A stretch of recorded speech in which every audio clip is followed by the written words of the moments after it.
1883, on August 19, Jean de Vol gave birth to Gabrielle Bonheur Chanel in the hospice, whom the world will one day meet under the title name Coco Chanel. Although today we know Chanel as a cult luxury brand, the designer's origins are traced back to a melancholic and sad childhood. She experienced her mother's premature death, her father's abandonment of Henry Albert Chanel as a street vendor, and years spent in the care of the Sacred Heart Sisters in Aubezine. There, she was surrounded by women dressed only in strict costumes, strictly black and white, and the rigorous architecture of the abbey. But ironically, it was here that Gabrielle began to become Chanel, an antithesis of the contrasting colors and austerity of lines that would eventually become a hallmark of her designs. Fact number 2. At 18, Gabrielle Chanel was free to leave Aubezine and start living her life at the dawn of her youth. She started working as a sales assistant at the Maison Grampy store in Moulins, while also working as a singer in a coffee shop. One of her signature songs, Qui Vous Coca, is where she reportedly earned her legendary nickname, Coca. Moving on, the same coffee shops in Moulins led her to reveal herself and meet prominent fashion managers such as Etienne Boulson, son of textile entrepreneurs, who invited her to move to Royal Newcastle. After a 6-year relationship, Etienne became not only a romantic partner, but also her first financier. While discovering Chanel's unique talent for making hats, soon the close-range women at Boulson began to recognize and take an interest in her designs.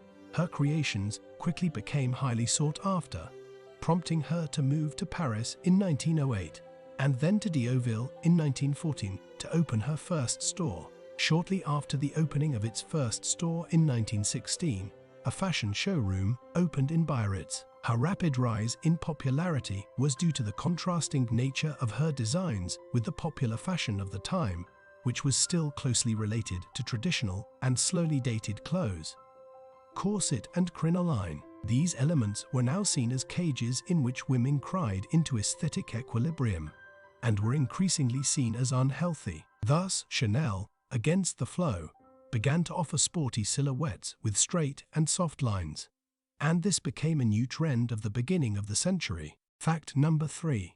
In 1916, Rhodia, a French textile industrialist, donated Chanel jersey, a fabric that turned out to be the best interpreter of her creations. Considering the softness of the body and her innate ability to unleash the physical form of a woman, the triptych skirt, sweater, and cardigan thus became the first distinctive model of Chanel fashion, made especially in neutral colors such as gray, beige, and navy blue, as well as in the famous combination of black and white. But it wasn't until 1920 that it showed a spectacular dedication to this aesthetic. That same year, Chanel opened its first boutique in Paris on Rue de Cambon 31. It was a pivotal moment for her career success, brought additional and consistent exponential growth due to her ambition, which was defined by her relentless desire for more. Out of the same constant desire to create more, the birth of her first and famous perfume, Chanel No. 5, which can only be described as a timeless fragrance that, even today, is considered one of the best ever invented.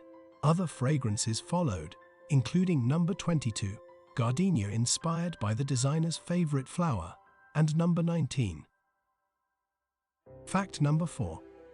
Always careful, Gabrielle Chanel used her observations of Parisian workers' costumes and orders, characterized by black dresses with a white collar and cuffs, to inspire her designs. In the mid-1920s, her analysis was transformed into a petit robe noir, or a little black dress with the simplest possible lines, capable of equalizing any woman, albeit with great style. True to her belief that fashion passes and style remains, the vision gave way to the absolute success of the Chanel suit loved by women all over the world. In gabardine, tweedy, and, of course, jersey. Fact number 5. Having established a solid and unwavering vision for her clothes, the designer focused on accessories. Chanel enlisted the help of the Count, Etienne Beaumont, and the Duke of Fulco di Verdura to set up an atelier dedicated to creating costume jewelry that combined base jewels with the purest, a designer who loved the necessity of her dresses and tried to perfectly balance them with capricious accessories, needed extremely rich, almost full of creations. Now it has to be said about the period of the 1930s, the birth of Chanel 2.55, now known as the most copied bag in the world since its inception. While counterfeit products drive most creators crazy, Chanel didn't mind, explaining that plagiarism is the greatest compliment one can receive. It only happens to adults. Fact number 6. During World War II, the designer was forced to retire from the fashion scene briefly, only to return in 1954.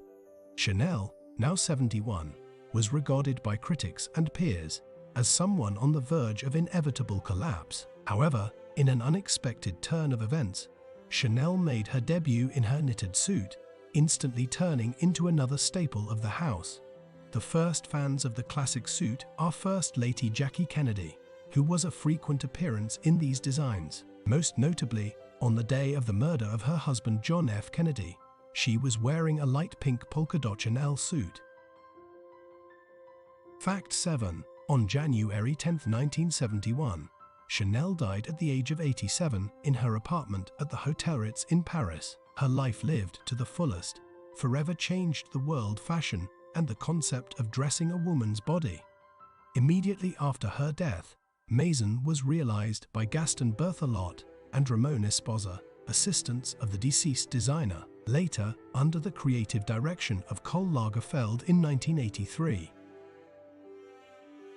The remarkable designer demonstrated how to modernize the stylistic codes of a fashion house without ever revealing Chanel's original vision. Coco Chanel's revolutionary designs were elegant, but also comfortable and practical as they freed women from wearing corsets.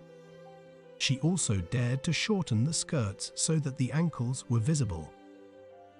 On January 10, 1971, Coco Chanel died on her bed at the Ritz Hotel after returning from a walk with her friend Claude Balin.